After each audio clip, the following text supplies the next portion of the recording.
The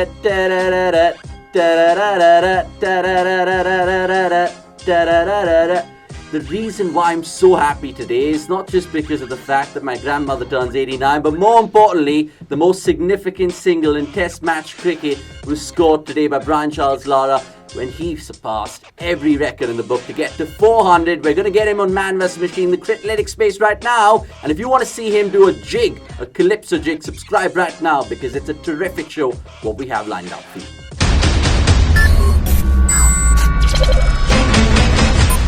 What is up, ladies and gentlemen? And Brian is laughing in the background. We'll get him right on right now because it's a historic day. Not just the fact because my grandmom turned 89, because more importantly, it's because of you going into the record books, the most significant single in Test match history, quote unquote, and that commentator. Brian, how do you look back at that particular moment?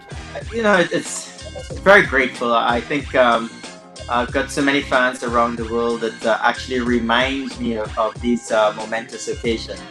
So, I wake up, I look at my social media, and there are messages galore about today and the significance of today. And it's some 17 years ago. It's a long time ago. But it's always great to, have these achievements and people to recognize you for it. It's a day I can remember like it was yesterday. I mean, I'm almost sure that you couldn't tell me how many runs I had in the series prior to scoring that 400, but I could tell you I only had 100 runs in 6 innings. So there was no way in my thought process that I'm thinking, hey, you're going to go out there and regain the world record. But it happened. Feel sorry for guys like Nasser Hussain, who was there for the 375 and the 400. I think Graham Tope as well. And they remind me about it all the time. Brian, I've watched you bat for 775 runs and I got you out once. But it's a great day. It's a wonderful day, and for me to see the fans celebrating it more than I am, it's an amazing feeling. It's a very humbling feeling. I mean, it was a glorious day, but let's move on to the things which matter. And of course, the viewers, let's just tell you what we were talking about in terms of that 400, but we're going to skip on to the KKR versus MI bit here, which is, of course, match number 5. Comes from Chennai. It's one of the most one-sided contests in the history of IPL. Brian's wearing pink today. Question is he going to be wearing purple in his mind?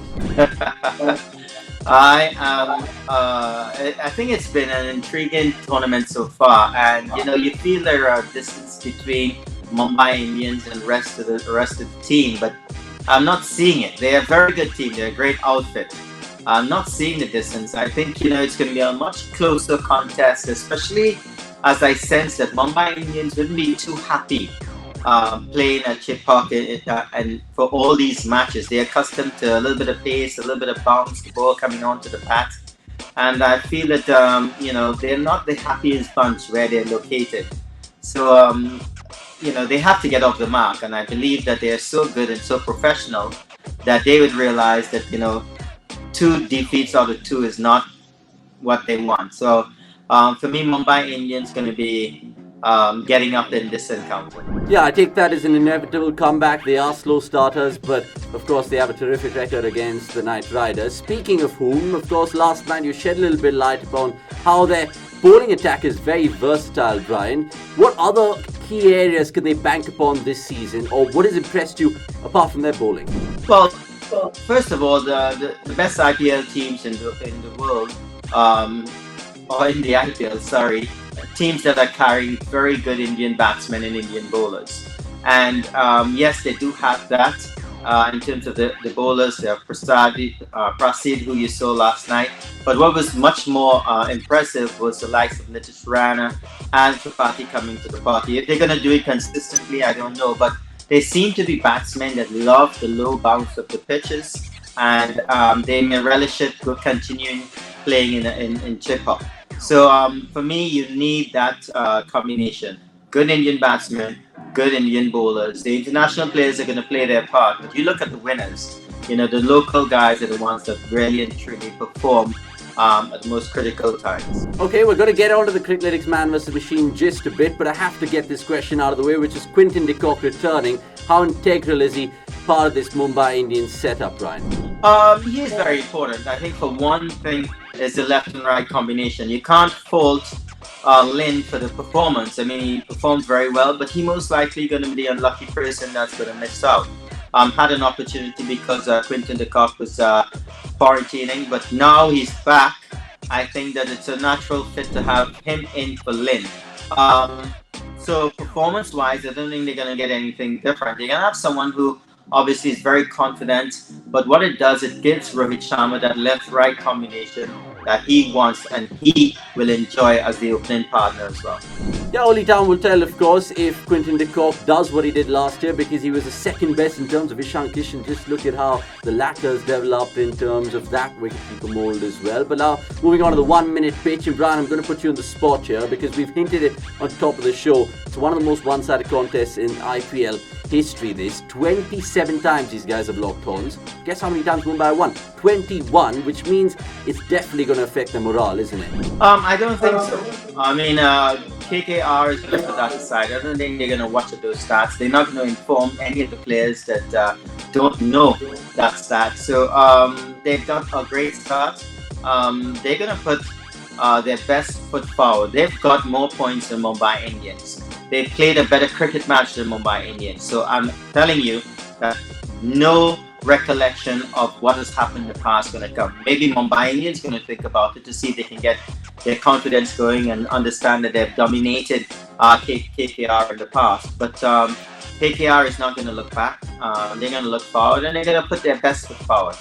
The fact that Ewan Morgan, Andrew Russell didn't really come to the party with a bat augurs well for them, because the more you win without the main performers getting involved, who eventually will get embarrassed and have to get involved and want to get involved, it will work out pretty well for KKR. Okay, super. Time to move on to the Criclytics Man versus Machine. Then remember, Criclytics, guys, is the world's most powerful cricket predicting engine. You should check it out on the cricket.com app because you can get everything there. Phase of play, game-changing overs. Just ask Brian because I think he's downloaded and he's absolutely obsessed with it. Let's move on to, of course, the Batsmen right now. And I'm not going to be including Quinton de Kock here, Brian. I'm going to be including Brian Charles Lara in another day.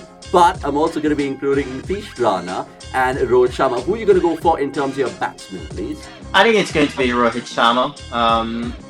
I think obviously he looked a bit uncomfortable in the last match, the pace of the ball. Nitish Rana looked a lot more comfortable, ball coming onto the bat. But again, you're going to have different fast bowlers, better quality fast bowlers from Mumbai Indians to tackle Nitish Rana. So Rohit Sharma for me is going to be the one getting on top of this battle. There are three things here to reiterate to the viewers out there. The fact that Nitish Rana blows hot and blows cold. He gets an 80, then he gets a duck, then he gets 80, then he gets a duck. It's that sort of pattern. And then the second thing is Rohit Sharma just thrives against KKR better than anyone else in the IPL. And more importantly, thirdly, is the fact that, like Brian mentioned, it's going to be a different kettle of fish playing Mumbai Indians for Nitish Rana. So Criclytics suggests Rohit Sharma, so Brian and the robot are on one tangent in this. Let's move on, of course, to, you guys guessed it, the bowlers, because there's some stellar bowlers out there. Before I tell you what Criclytics thinks, Brian, who are you going for? Because there's a plethora of bowlers, be it pacers or spinners. Well, I think I'm going to go with Jasprit Bumrah, because I feel with the surface that I saw, his funny action, his awkward action, and his deceptive pace are going to rush the KKR batsmen. You're going to see maybe a couple of bulldogs, maybe even LBW. The ball isn't bouncing much. And as I said, with his action, he's already confusing you as a batsman, trying to pick up when the ball is coming out. So I suspect him to spring a few surprises and pick up the most wickets in the match. But actually, Criclytics goes for his partner in crime, Trent Boult, who's been the power play mischief maker, is what they're calling him in New Zealand right now. But let's, of course, leave that post-match and come back to the bowlers' predictions. And then let's move on to the all-rounders, because, of course, it is two West Indian men again, Andre Russell and Kieran Pollard. Let me just throw a fun fact out there. April 28th, 2019. That was the last time KKR beat Mumbai. Guess who was the man of the match? A certain Andre Russell. Right? Would you go for him? No, I'm going to go with Kieran Pollard. And those are the two you give me. I mean, at the end of it, you give me 0 points when, the options you give me don't make it. But I'm going with the options that you give me. And Pollard versus Andre Russell, I think Pollard's going to come out on top in this match. Brian, to be fair, we're giving you all the options that Criclytics and cricket.com has. That includes Krunal Pandya, that includes Hardik Pandya as well. It just depends if they're bold. It's your intuition, your cricketing gut feel, which marries the insight. So you're sticking with Kieran Pollard? Yes, I'm going to stick with Pollard for this match. Okay, that's a good answer from Brian. Let's move on to the wicket-keepers. And we, of course, spoke about one with Quinton de Kock, but there's also two more in the mix with Ishan Kishan and Dinesh Karthik, who got that 9-ball unbeaten 22. Who are you going for here, Brian? I think it's early days for Quinton de Kock, and I know that he has the option to batting 20 overs if he opens the batting, and Dinesh Karthik is more like the middle order player. But in terms of survival, I'm going to go with Dinesh Karthik. I believe that when he comes in, obviously, if he has to score quickly, he will. But if he has an opportunity to push things around, he will do that as well. So I think he played a really good hand in their first match, and I'm going to continue going with him. I think he's going to get roughly between 20 and 40 runs, and hopefully Quinton don't get much. It's interesting that you say that because, of course, let's see how it unfolds. The last time out, Quinton de Kock was amongst the runs against KKR, so it'll be interesting to see if he gets past that. More importantly now, match prediction time, ladies and gentlemen. P5, that prediction 5 that we always get out of the way. The Criclytics says 55% win predictor Mumbai Indians. It's a no-brainer because they've just enjoyed the history against this franchise. But more importantly, what does the man think? What does Brian Charles Lara think? Well, I think I'm going to beat the machine in a couple other areas before. So I'm going to go with Mumbai Indians as well, and don't give him that extra point. I think the machine is pretty right. I think Mumbai Indians, pretty good outfit, very professional outfit.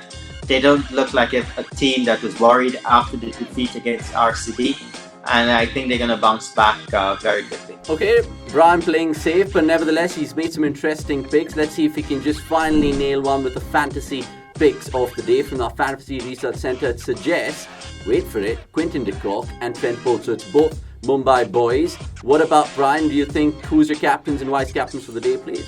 I think the captain is going to be Sir Kumar Yadav. And my vice captain, it's going to be, I think it's going to be Rohit Sharma.